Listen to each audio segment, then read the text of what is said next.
लालू परिवार में बड़ी फूट। पहले तेज प्रताप यादव परिवार से अलग हुए और अब लालू की बेटी रोहिणी आचार्य परिवार और आरजेडी पार्टी से नाता तोड़कर जा चुकी हैं। रोहिणी आचार्य को आधी रात घर से बाहर निकलते देखा गया। नहीं, मेरा कोई परिवार नहीं है। अब ये जाकर के आप संजय, रमीज, तेजस्वी यादव से पूछिए, मेरा कोई परिवार नहीं है। वही लोग निकाला है हमको परिवार से, क्योंकि रिस्पॉन्सिबिलिटी लेना नहीं है उनको। पूरा दुनिया बोल रहा है जो चाणक्य बनेगा तो चाणक्य से आप सवाल पूछिएगा। जब कार्यकर्ता चाणक्य से सवाल कर रहा है, पूरा देश दुनिया सवाल कर रहा है कि पार्टी का ये ऐसा हाल क्यों हुआ। अब जब संजय और रमीज इन लोग का नाम लीजिए तो आपको घर से निकाल दिया जाएगा, आपको बदनाम किया जाएगा, आपको गाली दिलवाया जाएगा, आपके ऊपर चप्पल उठा करके मारा जाएगा। खबर तो यहां तक आ रही है कि रोहिणी के लिए चप्पल तक उठाई गई क्योंकि रोहिणी ने पार्टी की हार पर जवाबदेही मांगी। ये सब खबरें चल रही हैं और इसी बीच दो और नाम सुर्खियों में हैं, रमीज और संजय यादव। इन्हीं दोनों पर आरोप है कि पहले इन्होंने परिवार तोड़ा और फिर अपनी ही रणनीतियों की वजह से आरजेडी को चुनाव हरवा दिया। इस पूरी खबर को पूरे विस्तार से समझेंगे। आखिर सच है क्या, आप अपने स्क्रीन पर देखिए। यही है रोहिणी आचार्य। ये लालू यादव के दूसरे नंबर की बेटी हैं और रोहिणी ने ही लालू को अपनी एक किडनी डोनेट की है। लेकिन अब रोहिणी ने अपने परिवार से रिश्ता खत्म करते हुए राजनीति भी छोड़ने की घोषणा की है। तेजस्वी यादव के करीबी संजय यादव और रमीज पर दबाव बनाने का आरोप लगाते हुए रोहिणी ने कहा, सवाल पूछोगे तो गाली दी जाएगी, चप्पल से मारा जाएगा। और इससे पहले शनिवार को ही रोहिणी ने एक्स पर पोस्ट कर लिखा, मैं राजनीति छोड़ रही हूं और अपने परिवार से नाता तोड़ रही हूं। संजय यादव और रमीज ने मुझसे यही करने को कहा था और मैं सारा दोष अपने ऊपर ले रही हूं।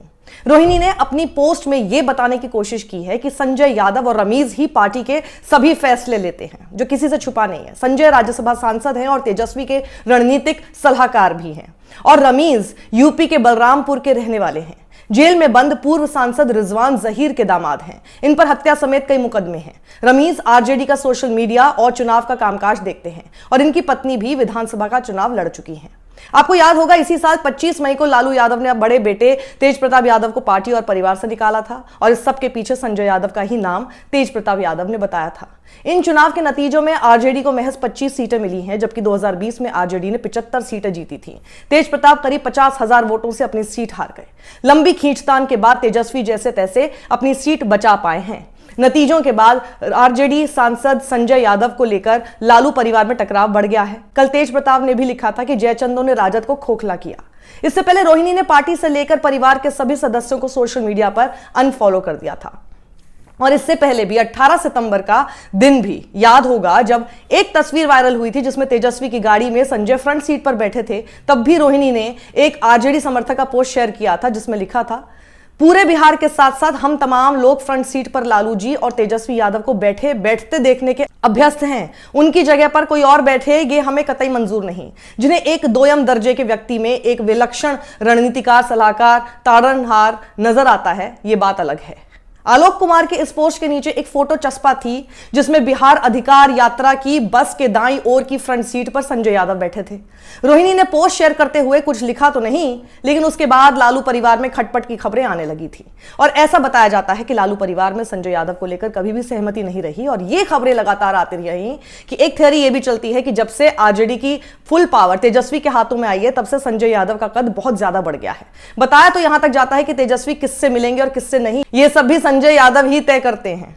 तेज प्रताप यादव तो खुलेआम संजय यादव को जयचंद कहते हैं। एक पुराना किस्सा भी है। 20 अगस्त 2021 को जब तेज प्रताप यादव अपने छोटे भाई तेजस्वी यादव से मिलने पहुंचे थे, तब भी उन्होंने आरोप लगाया था कि संजय यादव ने मुझे मिलने नहीं दिया। आइए अब ब्रीफ में समझते हैं कि संजय यादव तेजस्वी से कैसे मिले और तेजस्वी के सलाहकार आखिर कैसे बन बैठे। संजय यादव हरियाणा के एक छोटे से गांव नंगल सिरोही से आते हैं। चुनावी हलफनामे के मुताबिक संजय यादव कंप्यूटर साइंस से ग्रेजुएट हैं, लेकिन सवाल तो यही है, तेजस्वी और संजय कैसे मिले। ऐसा बताया जाता है 2012 में एक क्रिकेट मैच के दौरान संजय और तेजस्वी की मुलाकात हुई, लेकिन अगले ही साल यानी 2013 में जब लालू चारा घोटाले में जेल गए तो तेजस्वी पटना लौट आए और आरजेडी को संभालने में लग गए। तभी उन्हें संजय यादव की याद आई और तेजस्वी ने अपने दोस्त संजय को पटना बुला लिया। कुछ लोग तो यह भी कहते हैं संजय ने तेजस्वी को कम्युनिकेशन टिप्स भी दिए, यानी पब्लिक में कैसे बोलना है, क्या रणनीति हो, यह भी संजय यादव बताते थे और इसीलिए धीमे धीमे संजय तेजस्वी के खास बनते चले गए। अब रमीज के बारे में भी जरा आप सुन लीजिए। रमीज यूपी के बलरामपुर के रहने वाले हैं। जेल में बंद पूर्व सांसद रिजवान जहीर के दामाद हैं और रमीज आरजेडी का सोशल मीडिया और चुनाव का कामकाज देखते हैं। इनकी पत्नी भी विधानसभा का चुनाव लड़ चुकी हैं। और खबर तो यह भी है कि रमीज पर यूपी में हत्या का केस भी चल रहा है। अब अंत में बिल्कुल ब्रीफ में रोहिणी आचार्य के बारे में जान लेते हैं। रोहिणी का जन्म 1979 में पटना में हुआ। एजुकेशन में MBBS किया हुआ है। रोहिणी लालू यादव की 7 बेटियों और 2 बेटों में दूसरे नंबर पर आती हैं।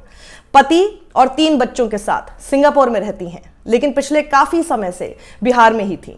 अब इस पूरे मुद्दे पर तेज प्रताप यादव का भी रिएक्शन सामने आया है। वो लिखते हैं, हमारी बहन का जो अपमान करेगा, कृष्ण का सुदर्शन चक्र चलेगा। रोहिणी आचार्य ने 2 ट्वीट किए हैं जो उनके दर्द को दिखा रहा है।